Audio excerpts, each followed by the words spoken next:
Good evening and welcome back to Empty Cloud Monastery for another live stream. So this morning, well, if you're on the other side of the world, it's this morning. But here in New Jersey, it's evening. So at this time, we'll start with a few minutes of meditation, and then I'll start going through the Mangala Sutta and explaining as I go along. And then I'll take questions at the end. So feel free to type in questions at any time. And I'll go through them at the end of the talk. So you can start by getting in a meditation posture. So sitting up straight.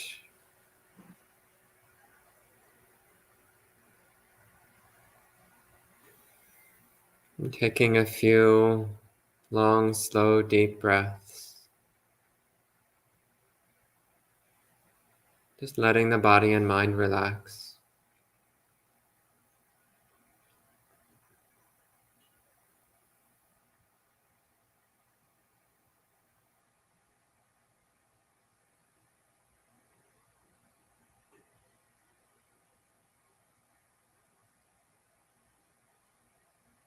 So putting down all memories and plans.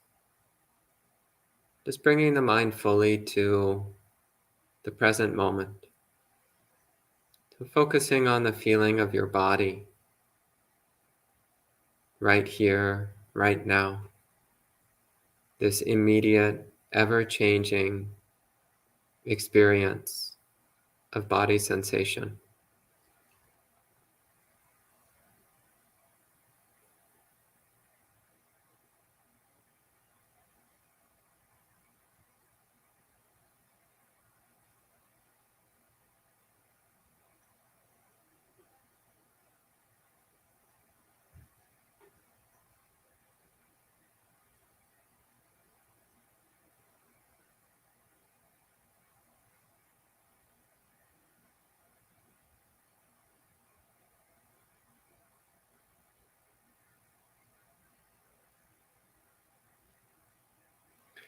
There's the simultaneous effort of sharpening attention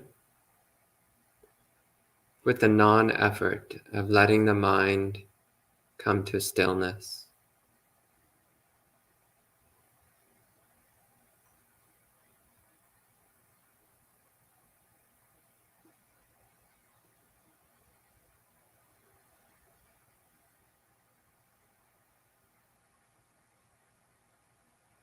Through focusing on the body, both of these goals are achieved. Sharpness of mind and stillness of mind.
So at this time, I'll recite the traditional verses of homage to the Buddha, and then I'll start explaining this discourse. Namo tassa bhagavato arahato samma sambuddhassa. Namo tassa bhagavato arahato samma sambuddhassa. Namo tassa bhagavato arahato samma sambuddhassa. Buddhang dhammang sanghang namasami. Okay, welcome everyone. So as mentioned, today we'll be going through the Mangala Sutta, which is from the Khuddaka Nikaya. This is one of the most well known and well loved suttas in the Pāli canon, and it's one which is very commonly chanted as a auspicious chant, as a blessing chant, which is quite appropriate because the word Mangala means blessing. It means that which brings blessings and good fortune and happiness to your life.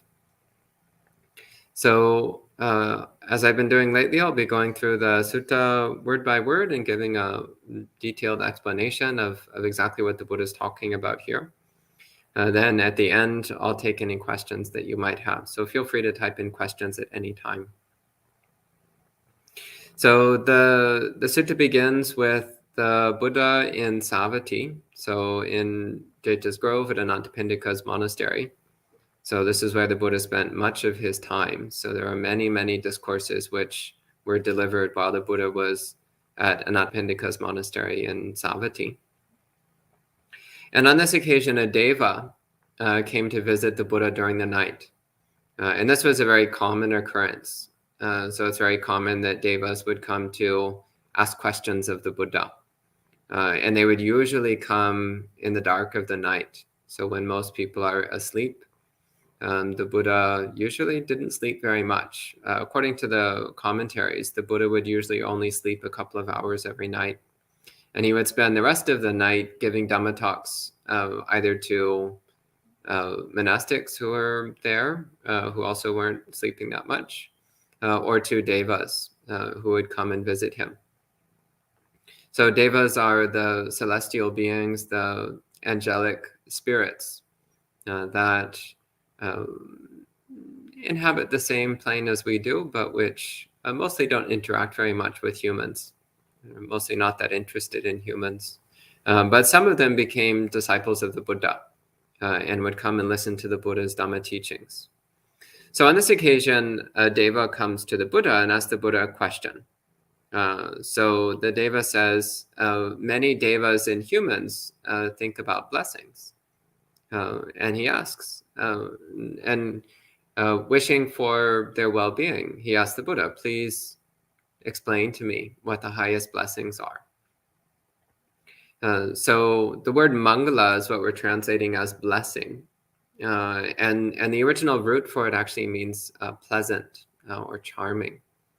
So something that's pleasant or charming. But the broader meaning is again, anything that is particularly special, that's especially valuable, something that's really enjoyable, something that really makes your life something extraordinary.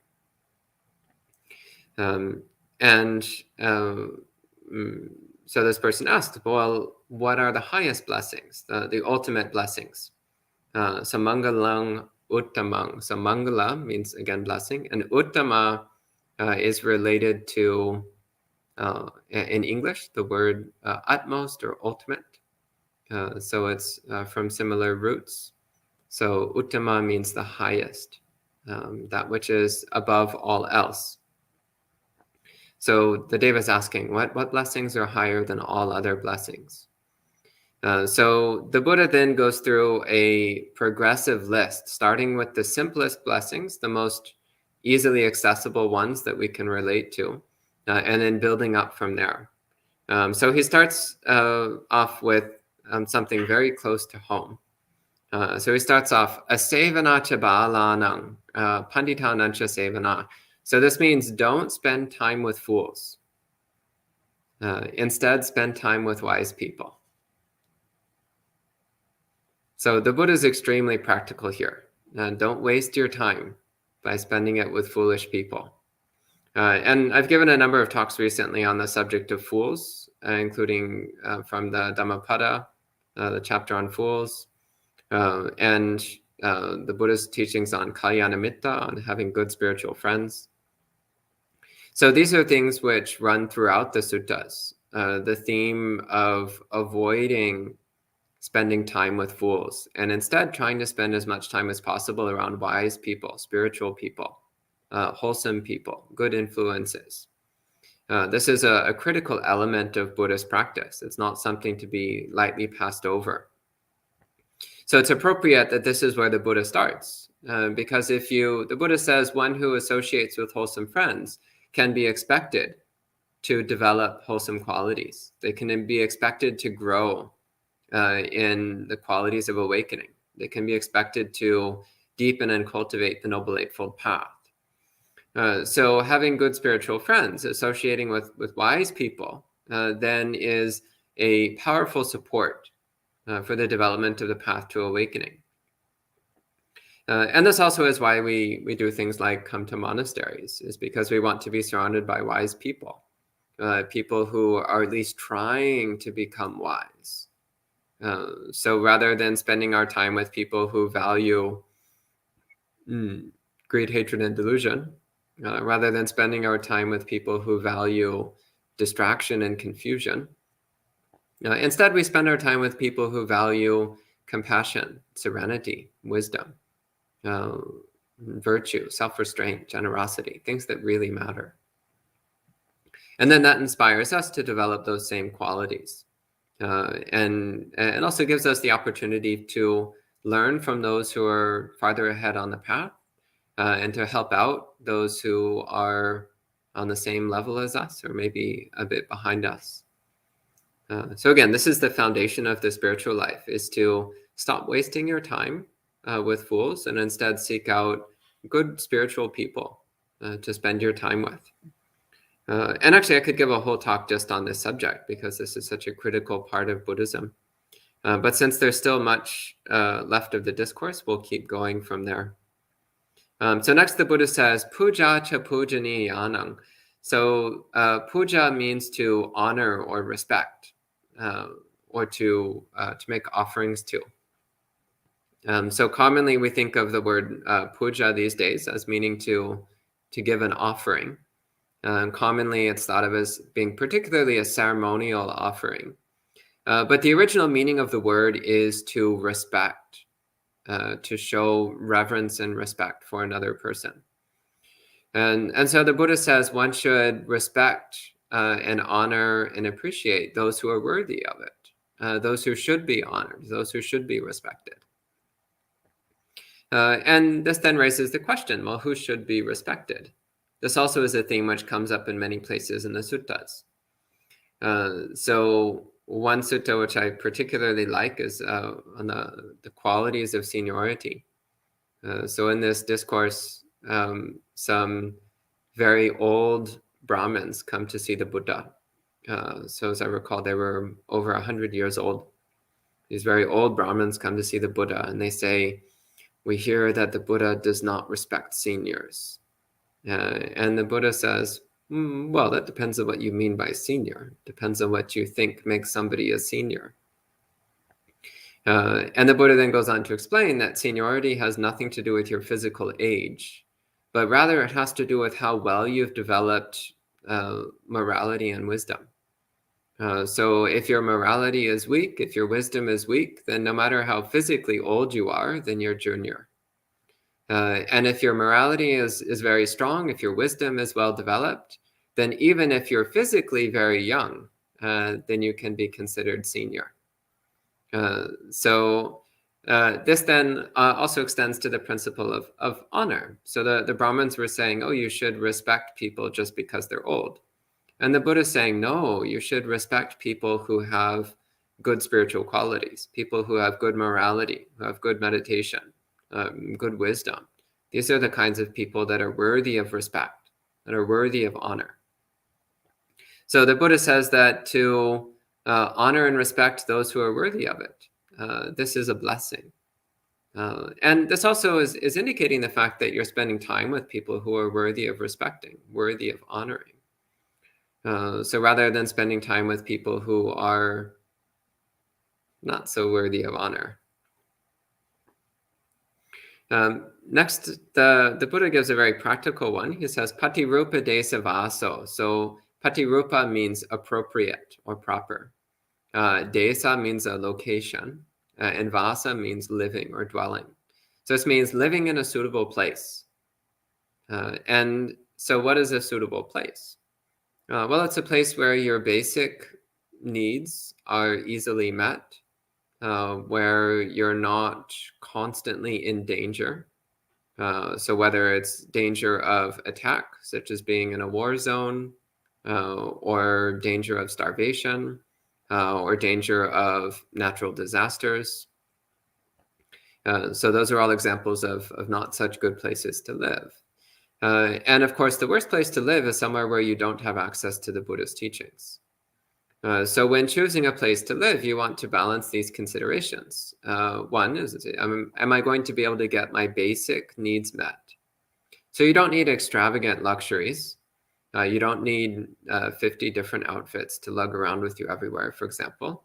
You don't need designer clothing. You don't need jewelry. You don't need anything special. You just need your basic needs met. So basic food, basic clothing, basic shelter, basic medicine. That's it. So are your basic needs being met? And also considering, is this place safe to live? So if it's dangerous, if there's, again, don't live in a war zone if you can help it. But also don't live, for example, at the base of an active volcano. Don't live somewhere that's 1 foot above sea level. That's almost certainly going to be a bad idea these days. Not that it was ever a good idea. It's actually surprising how often throughout human history people thought it was a great idea to live right at sea level. And then, surprise, they get flooded. So considering these things, considering these basic practical questions about where you're going to live. And of course, most importantly, optimally live somewhere that's close to Buddhist temples, somewhere that's close to monasteries, somewhere where there's a lot of other people who are sincerely interested in Buddhist practice. Optimally, you might even consider living in a monastery, for example. I can't actually think of a more suitable place to live, though admittedly I'm a bit biased about this, being a monk myself and having lived in monasteries for about 20 years now. But I honestly can't think of a better place to live. All your needs are met. You have constant access to the Dhamma. You're always surrounded with really wonderful people, just about as good as it gets, as long as you're not interested in sensual pursuits. That is, then a monastery is about as good as it gets. But otherwise, shoot for second best. So living somewhere where you can get by and get your basic needs met, where it's not dangerous, and where you have ready access to Buddhist temples, monasteries, and other practitioners. You might also consider weather. So optimally, don't live somewhere with extremes of weather if you can avoid it. So again, this is one of the blessings. One of the great blessings is to be living in a suitable place, a proper place. Next, he says, Pubbe chakata punyata. So pubbe means in the past or previously. Kata means what you've done. And punya means your merit, your good karma. So the Buddha here says to have done a lot of good karma in the past, to have created a lot of merit through having done wholesome things in the past. This is also a great blessing. So we can't change the past, But through making good choices now, so through creating good karma in the present moment, then in the future we'll be experiencing this blessing of having made good karma in the past. And actually, you can see it in people. You can see some people who they seem to live these charmed lives where everything seems to always go their way, and they're very attractive and pleasing, and people like them, and they rarely seem to have any significant disturbances or disasters in their life. And you're like, wow, that person must have made some really good karma in the past. And that's correct. So you can see, oh, that's a blessing. I would also like to have that blessing. So then I should make an effort to cultivate good karma. I should make an effort to cultivate merit in my life. So often when Westerners get interested in Buddhism and they encounter the culture of merit making, which is pervasive in the Buddhist world, often in the beginning they don't understand. They don't understand this obsession with merit.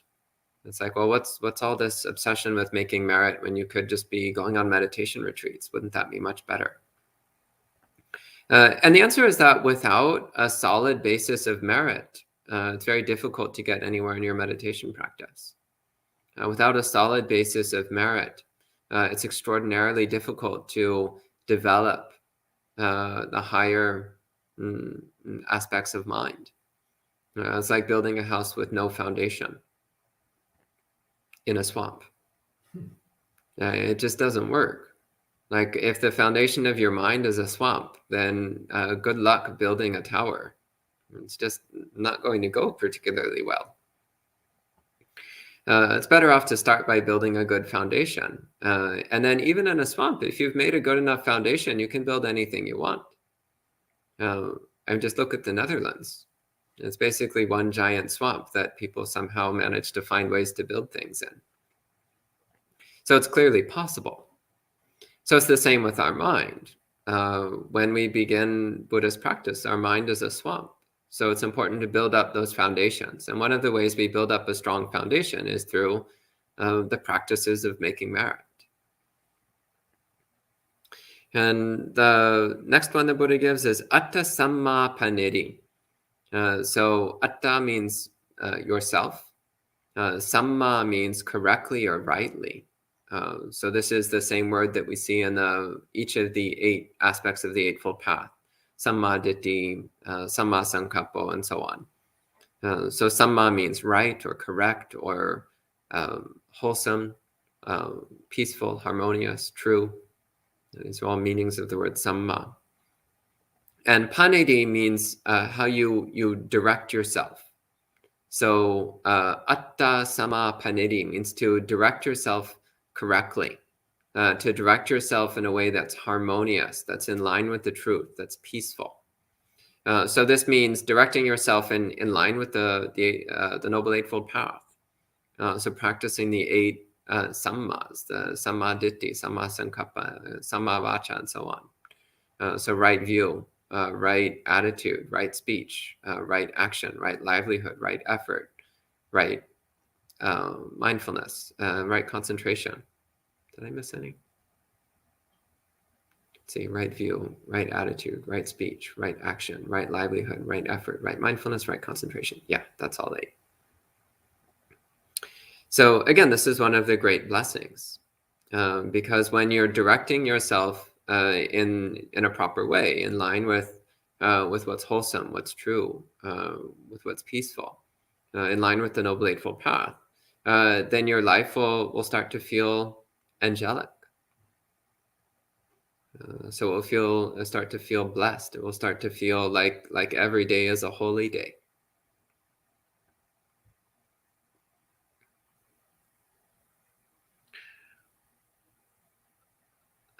I remember people used to say, live every day like it's a holiday. Well, the word holiday actually originally meant holy day. So these days we take the word holiday to mean like vacation, where you goof off and indulge in sensuality. But the word holiday actually originally meant a holy day, a day which was dedicated to spiritual practice. It's completely lost that meaning. It has almost the opposite meaning these days. But it's good to keep that in mind.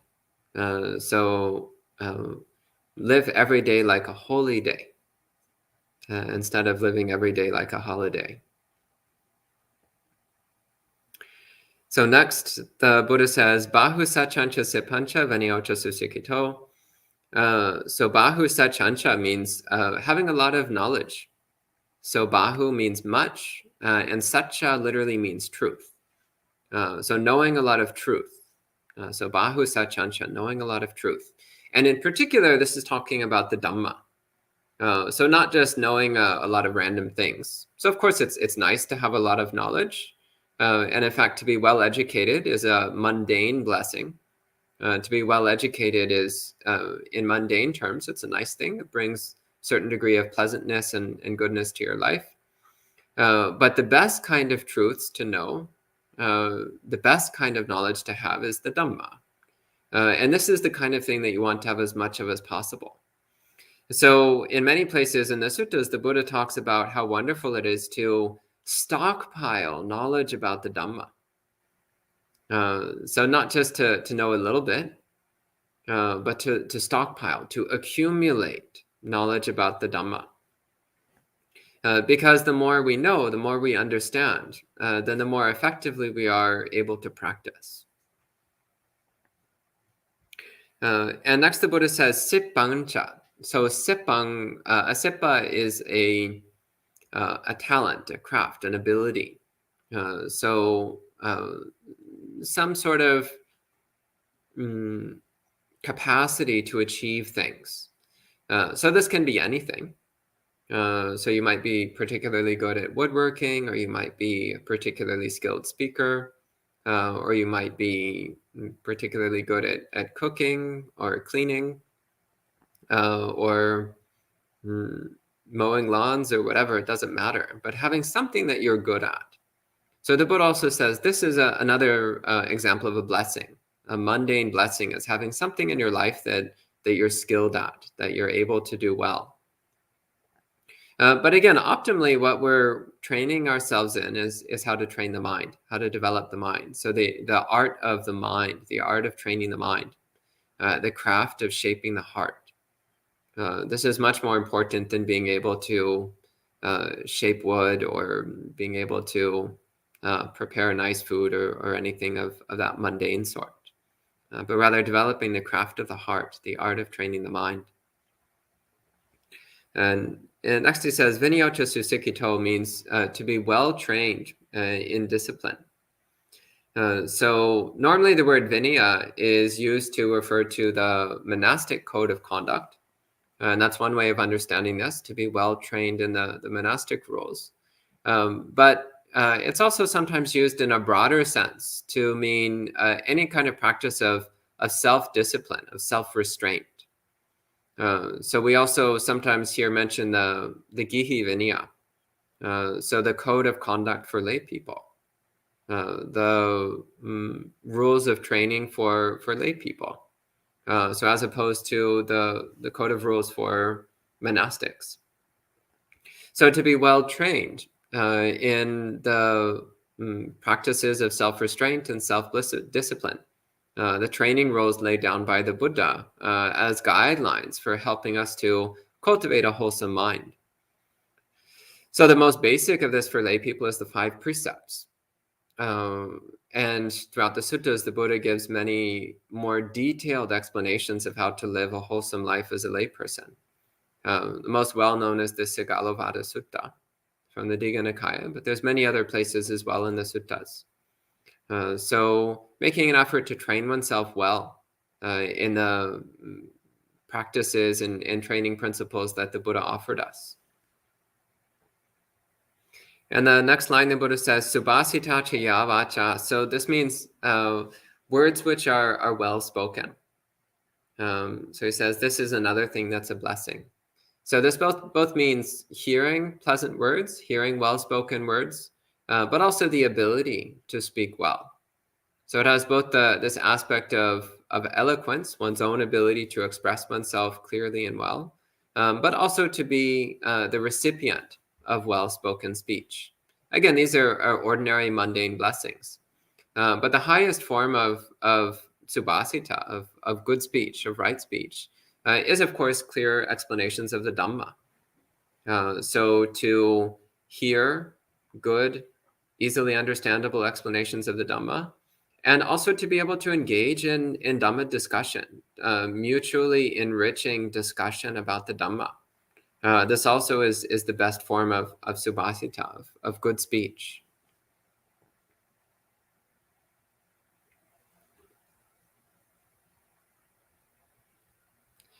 Then the next line, the Buddha says, he gives more examples of blessings. So this is still in the relatively mundane sense. So mata pitu upatanang means looking after your parents, looking after your mother and father. Puttadarasa sangaho. So this means taking care of your children, taking care of your children and your spouse. So this also is an element of Buddhist practice, is to care about your family and to look after your family to the extent that's relevant in your life.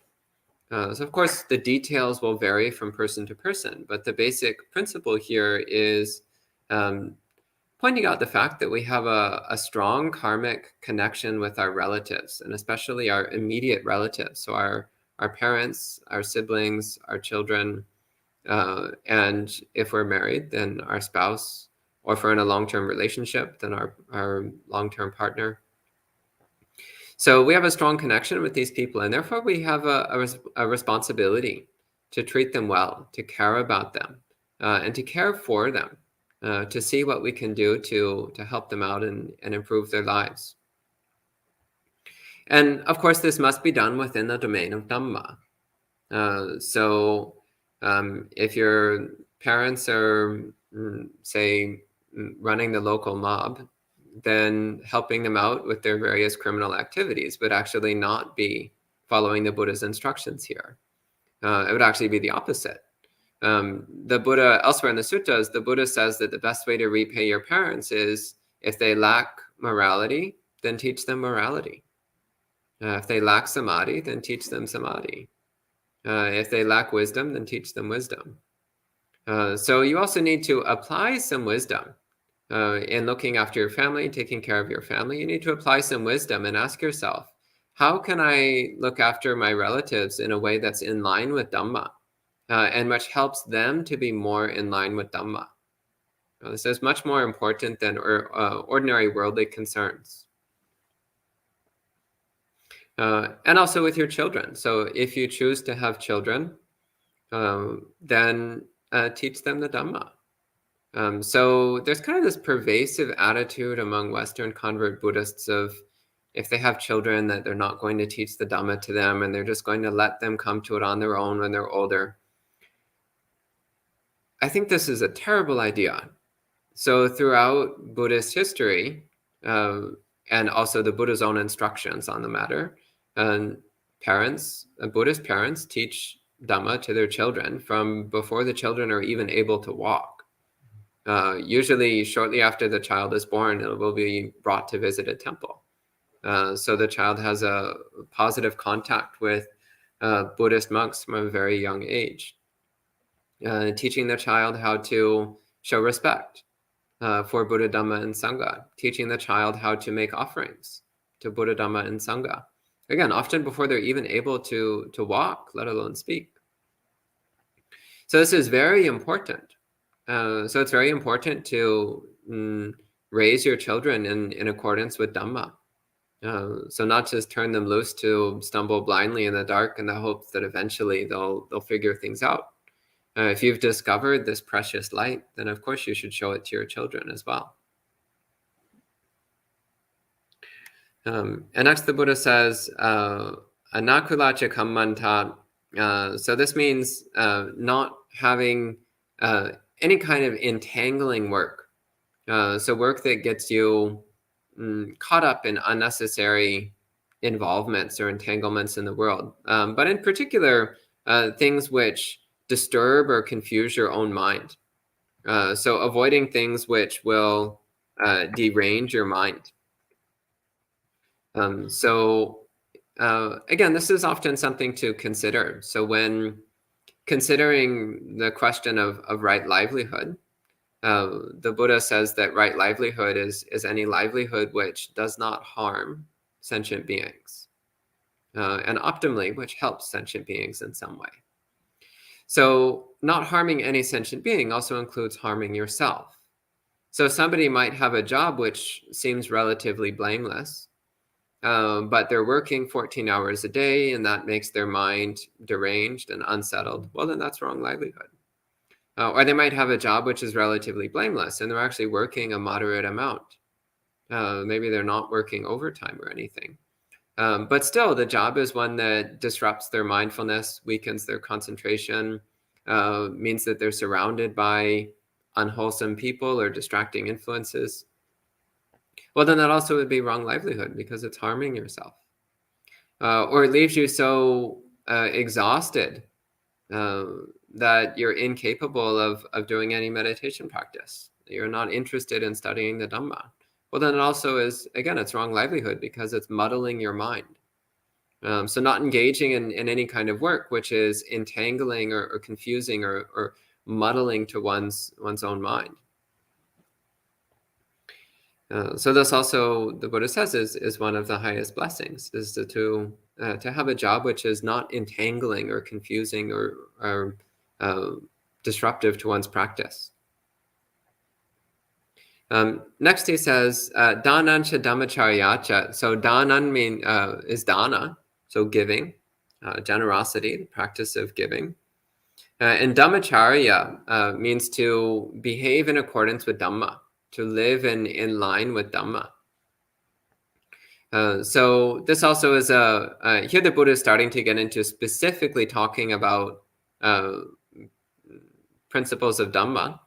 So up to this point, much of what he's saying is things which can be understood in a strictly mundane sense, but which also have an implied higher meaning.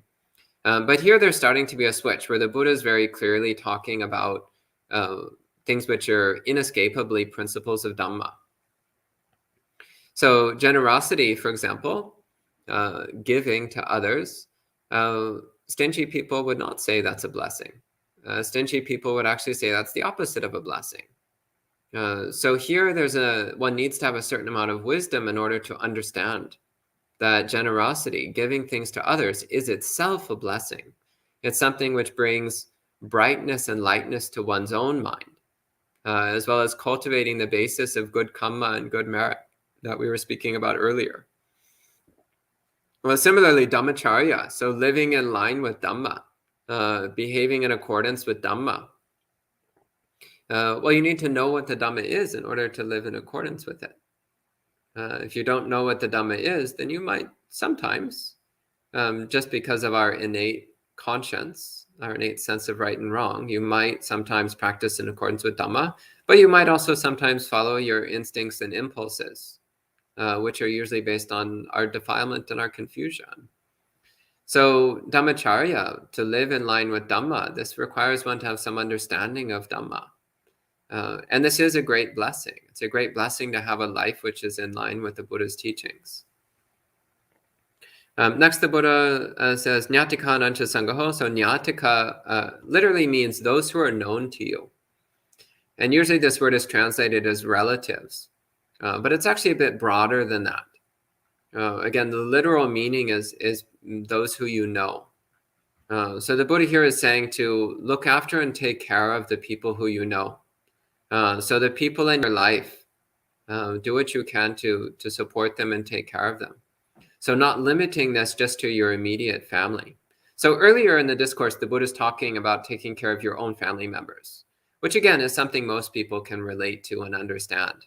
But here the Buddha is taking it a step farther, and he's saying all the people that you know, you should make an effort to take care of them.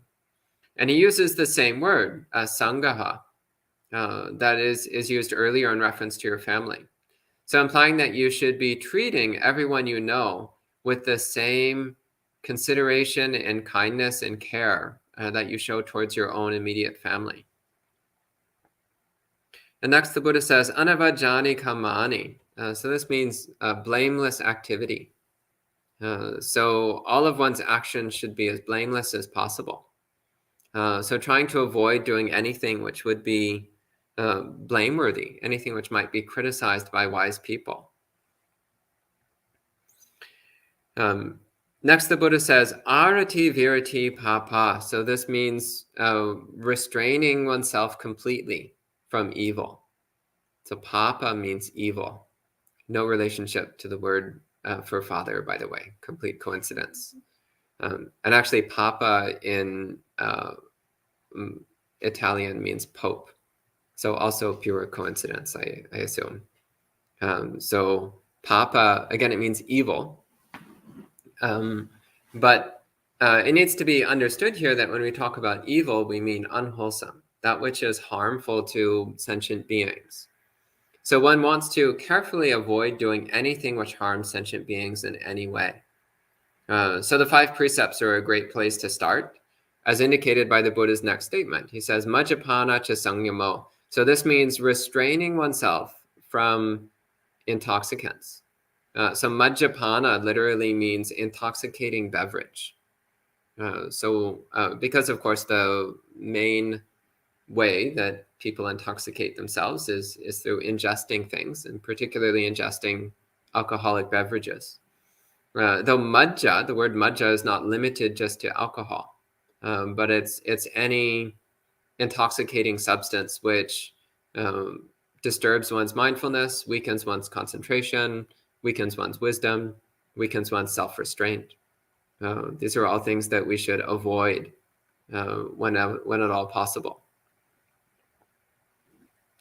And the Buddha says, appamado chadammesu. So appamada means not being negligent. Chadammesu. So in regard to dhammas. So dhammas here has 2 meanings. So one meaning is the teachings of the Buddha, but the broader meaning is all things. So in all things, one should not be negligent.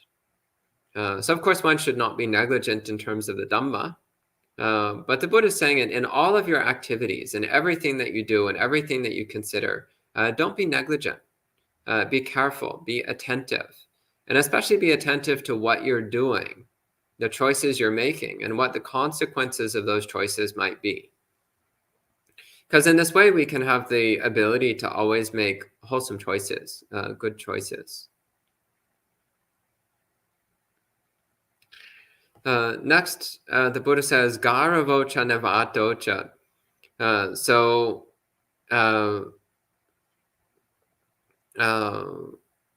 garava means respectfulness, and nevata means humility. So to be respectful and humble. So these also are very wholesome qualities. And next he says, santuti cha katanyuta. So santuti means contented, and katanyuta is grateful. Katanyuta literally means knowing what's been done. So to know what's been done for you, to be aware of how others have done good things for you. And also to be grateful to yourself for what you've done in the past. That's also an aspect of gratitude. So, for example, I'm very grateful that many, many years ago, a young man decided to become a monk, because here I am. I'm inheriting the good karma of that young man who decided to become a monk many years ago. So I'm very grateful to that young man for making that choice. It's brought a lot of blessings into my life. Yeah, so to be respectful and humble. This also is an interesting point. Somebody recently asked the community here, what defines a good monk? What makes you call someone a good monk? And Ayasoma's response was, if they're respectful and humble. So these are 2 extremely important qualities for cultivating the Dhamma. So to be respectful, especially respectful towards the Dhamma and respectful towards Dhamma teachers. So to be respectful towards Dhamma teachers is an important aspect of being able to learn the Dhamma. And it's also related to the next quality, the quality of humility. So being willing to admit that we don't know everything, being willing to admit that we can't figure these things out on our own, being willing to admit that we do benefit tremendously from the help and assistance that we get from our fellow practitioners and our Dhamma teachers. So these qualities of respectfulness and humility then are critical elements of Buddhist practice because they make it possible for us to deepen our understanding. Humility in particular is very important. If you think you already have everything figured out, well, that just shows how deranged you are. Because if you had everything figured out, you would be fully enlightened by now. So we need to have the humility to recognize that we clearly don't have it all figured out, and we can benefit a lot from the help of those who are farther ahead than us. And the quality of contentment is actually one of the central and critical practices in Buddhism. Is learning how to be content with just this moment, not wishing for anything beyond this moment. The more deeply you settle into contentment, the more dukkha will evaporate from the mind. And the next quality the Buddha says is kalena dhamma savanang.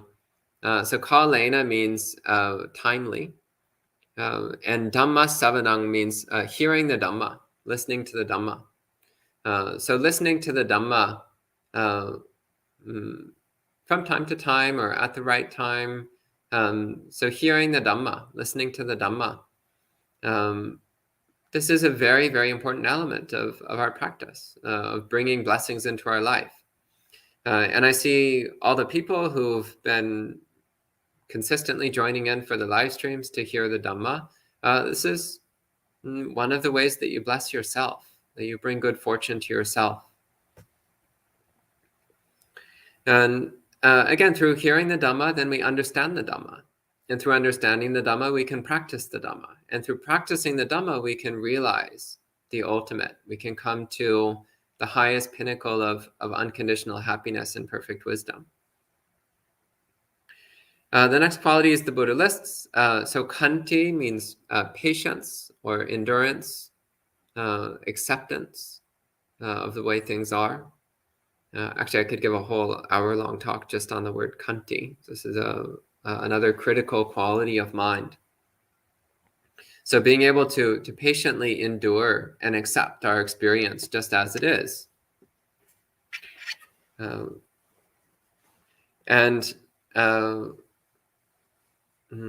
Actually, in the Dhammapada, the verse says, patient endurance, so khanti, is the highest austerity. Khanti paramang tapo titika. So khanti, patient endurance, patient acceptance of the way things are, is the highest form of spiritual practice, spiritual power. And next, sovachasata. Sovachasata means being easy to speak to, being easy to correct. So this also is an important element of our practice. If we want to make progress, then we need others to look at where we are, to see where our shortcomings are, to see where we need to make a stronger effort. And we need to be willing to listen to what they have to say and to take it to heart. Even when it's difficult to hear. Sometimes the advice we receive is that we need to stop doing something that we like doing, or that we need to change a deeply cherished habit. But if we don't make ourselves receptive to that kind of advice and instruction, then we'll tend to just stick in our old self-destructive patterns. Next, the Buddha says, samana nancha dasanang, so seeing contemplatives, seeing samanas. So a samana, the word samana literally means peace seeker, one who seeks peace. It can also mean one who is weary of the world, which I find quite cute. So it has these two related meanings. But I usually think of it as a peace seeker, one who's contemplating peace. And so the word samana is a broad term that refers to any person who's deeply committed to spiritual practice. So usually the implication is somebody who is a monastic or a cleric of some particular spiritual tradition. So all Buddhist monks, by definition, are samanas. But this would also include devoted practitioners of other spiritual systems as well. So being able to see people who have committed their lives to spiritual practice is a great blessing, because it shows us that it's possible to live a life which is fully committed to the spiritual endeavor. And also it gives us the opportunity to see better ways of being in the world, better ways of integrating the Buddha's teachings into our life. And the next quality the Buddha says is kalena dhamma sakha cha. So this means discussing the Dhamma at the right time. So sakha cha means conversation, speaking together. So here also the Buddha says that one of the highest blessings is to discuss the Dhamma with other people. So not just to be a passive recipient of Dhamma talks, but also to actually make the effort to actively discuss the Dhamma with other people. This is a way of greatly deepening and clarifying our understanding. Next, the Buddha says, tapo cha brahmacharyancha. So tapo means austerity. So a simple life, a life which is free of luxury and indulgence. And brahmacharya literally means the divine life, or the spiritual life, the holy life. But it's commonly understood to mean celibacy in particular. So a celibate spiritual life. So an austere and celibate life. And again, if you're not used to the Dhamma, you might think, well, what makes that a blessing? It sounds like you're missing out on all the fun things in life. But this is a complete misunderstanding. So through austerity, through self-restraint, through renunciation, we discover the capability to be happy all the time, because we're not relying upon external sources of pleasure. Then we're able to cultivate a happiness which is not dependent upon anything else. Next, he says, Arya Satchana Dasanang. This means seeing the Noble Truths. So having a direct understanding of the Four Noble Truths, directly seeing and feeling the truth of the Four Noble Truths in our own experience. This also is one of the highest blessings, because it's through the direct experience of the Four Noble Truths. So actually seeing our own dukkha, feeling our own dukkha, seeing how our dukkha is caused by our own desires, and seeing how when we let go of our desires that our dukkha diminishes, and seeing how following the Eightfold Path is making it easier and easier to see and relinquish our dukkha. This is a true blessing, because this is when the powerful optimism of Buddhist practice really comes to the surface. This powerful optimism that we are able to transcend all suffering and attain the highest happiness. Which is the next thing. The Buddha says, Nibbana Satchakiriyacha. So realizing Nibbana. So touching the ultimate, touching the absolute reality, glimpsing absolute truth. This is the true ultimate blessing. The word Satchakiriya is an interesting one, by the way. So it's usually translated as realize, which is an interesting word, but it's actually not quite what Satchakiriya means. Satchakiriya literally means to see with your own eyes. So Satchi means your own eye, and Kiriya means action. So Satchakiriya means you've seen it with your own eyes. So Nibbana Satchakiriya means you've seen Nibbana for yourself. So it's no longer just something that you read about in books or hear about in Dhamma talks, but you've actually glimpsed the ultimate. You've glimpsed the absolute. This is truly the highest blessing. And then next, the Buddha, the next two verses, the Buddha is describing the qualities of the fully awakened mind. The mind which is seen Nibbana, which knows the absolute. And he says, Puttasa loka dhammehi chittang yasana kampati. He says, when touched by the things of the world, the mind does not tremble. I find this line incredibly beautiful. Puttasa loka dhammehi chittang yasana kampati. So when touched by the things of the world, the mind does not tremble. So the mind is not agitated or disturbed by anything in the world. Asokang, free of sorrow, virajang, immaculate, kamang, safe. So the mind, again, the mind which is attained awakening, full awakening, it has no sorrow. It's completely pure. There's not a single flaw to be found in it. And it's reached the highest safety. There's no longer anything which can harm it in any way. So once again, this is truly the highest blessing. And finally, the Buddha says, Eta dasani katvana, so one who has done this, sabatama parajita, is undefeated anywhere. In other words, this person is, they're always victorious. They're not someone who can be laid low by anything.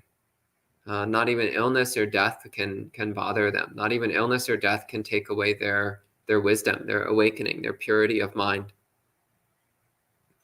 And the Buddha says, Sabbatta soting gachanti, so wherever they go, they have well-being. So again, this is talking about well-being of mind. So soti means well-being. And so in an ordinary sense, we say things like, may you have well-being. Sarasoti bhavantu te, it's this very common statement, may you always have well-being. But the highest form of well-being is complete awakening, because then no matter what happens in your life, you'll always be happy. You'll never be disturbed or bothered by anything. And the Buddha concludes by saying, Tang te sang mangala muttamang. So he says, that for them really is the highest blessing. So this really is the ultimate blessing in one's life. So that's the end of the discourse.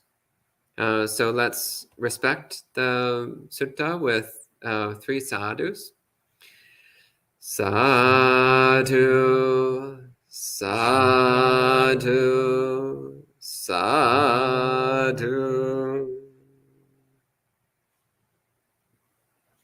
And at this time, I'll take any questions or comments that you have. So hello to everyone who's joining in. Hello to Maria, Kumu, Michael, Suba, Niranjan, Chankav, Hassan, Sud, Amaranta, Wen, Annie, Mary, John, Rupali, Janaki, Tajel, Si Yong, Robin, Se Kim, Tonkam, Edith, and Ajahn Pandit. Good to see you. I hope you come visit us sometime. So happy to see all of you joining in, and see if there's any questions. Actually, the only question I see is that a cat? And the answer is yes. Yes, this is a cat. His name is Stan. He lives here at the monastery, and we love him very much. He's a really wonderful little guy.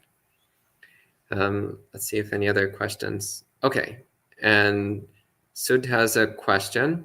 Sud says, is it that to progress in meditation, one needs to keep making merit, helping other people as part of the right livelihood, and this will help while one sits down? Yes. So practicing meditation is not meant to be a replacement for merit making. Although meditation itself makes merit, meditation itself is a punya kiriya. It's something which produces good karma, produces merit. It's still important to engage in ordinary acts of kindness and generosity, ordinary acts of respecting Buddha, Dhamma, and Sangha, of doing wholesome things. Because this helps to constantly keep the mind aligned with the Dhamma. It helps to constantly keep the mind pointed towards the Dhamma. And also it helps to make sure that we're always cultivating the foundational good karma, which will keep us in touch with the Dhamma, and also will, as you're saying, support our meditation practice. It helps to create and maintain a stable, blameless mind, which is very supportive to our meditation. This is actually quite noticeable often when somebody comes and spends some time at the monastery, and Their meditation seems to be going pretty well. Then they leave the monastery for a few weeks, and then they come back. And it's like, well, why is my meditation so much worse now? And it's like, well, what have you been doing for the past few weeks? That's why your meditation's not so good anymore. So once we start to lose touch with the Dhamma, then our meditation also starts to go downhill very rapidly. So yeah, it's very important to keep up your ordinary merit-making activities, as well as practicing meditation.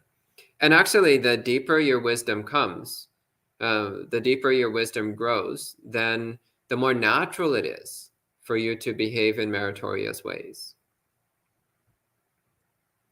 And Amaranta asks, why is this a sutta of protection?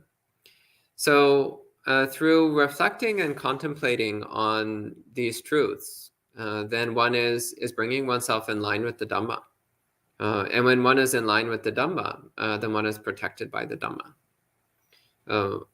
Also, these are things which tend to call the attention of devas.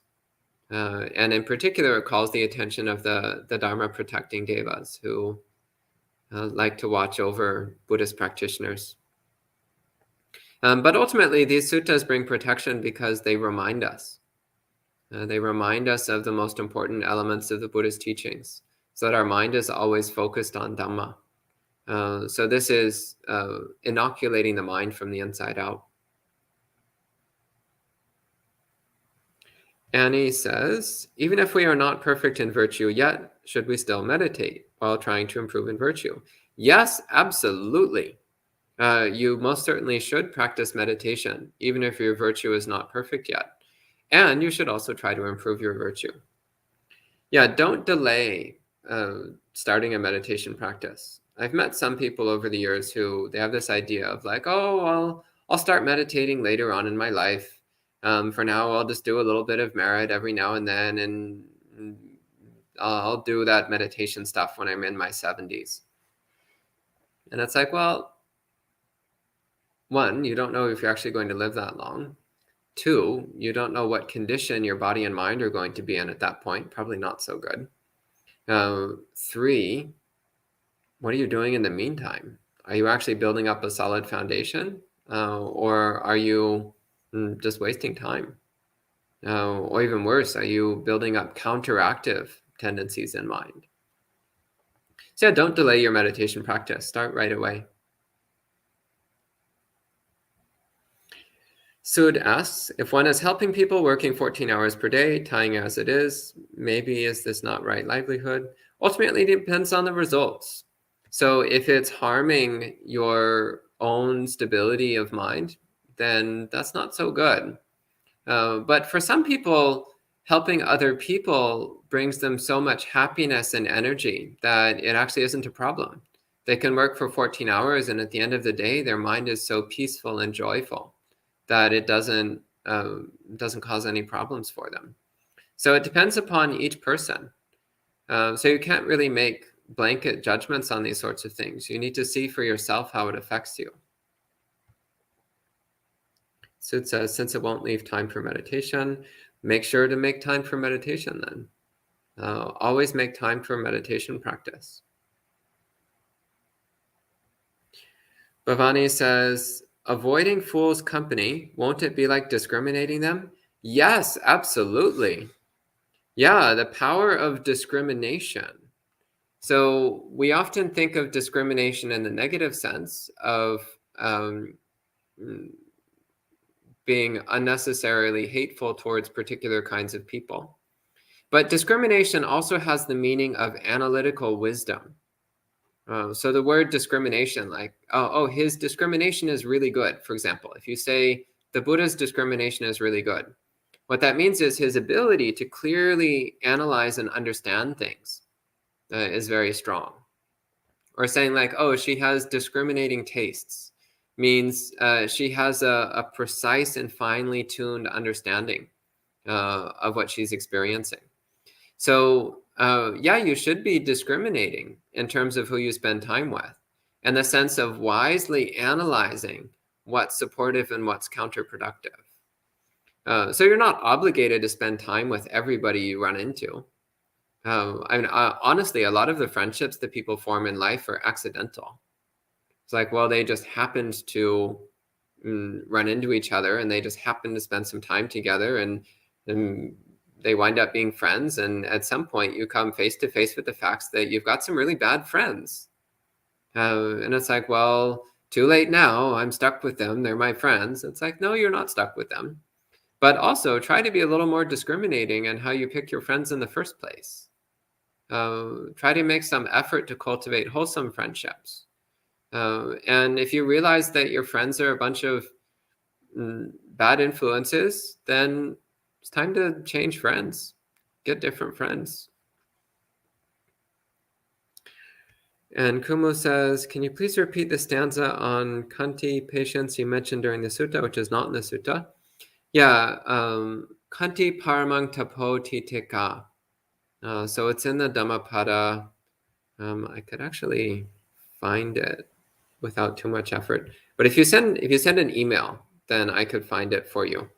I think it's a bit much for me to try to hunt it up right now. That's the last of the questions from online. Anything from in person here? Yeah. I'm trying to think of how to phrase this. Earlier, you spoke of the obvious benefits of living in a monastic setting or a setting with other monastics. And the line that I've always thought about is one of the highest blessings, as you said, is to see monastics. So I always wonder, like, as a monastic, do you ever just think of the blessing? You talked about that, just the blessing of the road. Mm-hmm. Yeah. Yeah. Like self-enforced. Yeah, absolutely. Actually, this was after I got ordained as a novice. The first few days, I was just so happy. And one of the reasons was because I would just look down and I would see the robes on my body, and I would just be like, oh, it's just so joyful. I still get that sometimes. Sometimes I'm just like, oh, I'm a Buddhist monk. This is great. Yeah. Anything else? I had a question on one of the stanzas. So you mentioned the realization of Nibbana. Yeah.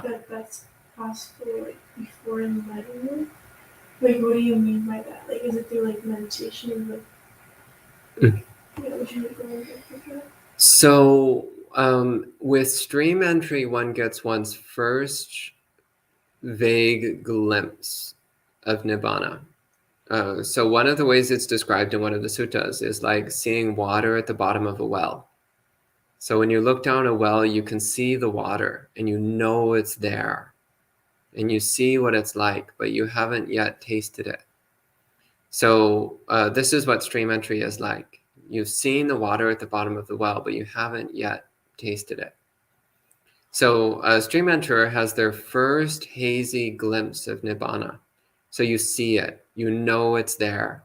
You've got a good sense of what it is. And once you've had that glimpse, then the mind will be fixated on it. Because there's also the knowing that you've glimpsed the absolute, you've glimpsed the ultimate, you've glimpsed the highest imaginable goal. And that nothing else will ever satisfy. Nothing could ever take the place of that. But you don't fully realize it until one becomes an arhat. So it's like that first, kind of like if you're wandering lost in a desert, and then you first get the glimpse in the distance of the direction you're trying to go in, and you're like, there it is. It's over there. You're not there yet, but now you know for sure the right way to go. And you'll stop wandering in the desert, and you'll just go straight towards the destination. Okay? Yeah, and usually this is during meditation, though not always. Actually, many people, they attain stages of awakening while listening to Dhamma talks. So it's not always during meditation practice. And that's the last of the questions. So I think we'll go ahead and end at this time. So we'll end with 3 sadhus. Sadhu, sadhu, sadhu. And we'll see you next time.